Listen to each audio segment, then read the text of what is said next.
Sari-sari ang kwento ng debosyon ng aking mga nakilala dito sa Cebu City.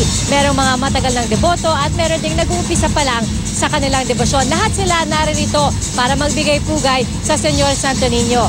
At meron din akong nakilalang magkasintahan na itinoon ang pagkakataong ito o pagdiriwang na ito para mga ako ng panghabang buhay na pag-iibigan.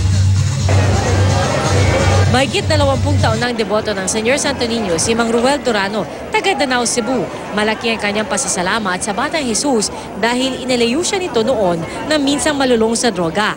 Mula na mag-umpisa ang kanyang debosyon, hindi raw niya pinapalagpas ang pagpunta sa Cebu para makiisa sa sinulog. Malapit ako sa Senyor Santo Niño, para na-guidance ako na wala na ako sa bisyo. Sakripisyo namang maituturing ang ginagawa ng mga kalahok sa street dance at parada, mapabata man o matanda. Karamihan sa kanila, madaling araw pa lang ay gising. Sa kalsada na nga kumain ang karamihan. Matindi ang sikat ng araw pero sa tuwing tumutunog na ang mga tambol, tila napapawi ang lahat ng pagod. Matatamis ng ngiti ang kanilang hatid sa mga matsyagaring nag-aabang sa kanila. Para sa Senyor Santo Niño. Dagdag pa sa kanilang iniinda ang bigat at init ng costume na kanilang suot. It's a way of showing my faith and asking for forgiveness. Sa gitna naman ng pahinga ng mga nagsasayawan kanina, may gumawa ng eksena. Ang magkasintahang ito na parehong guro at galing pang Mindanao at Bohol.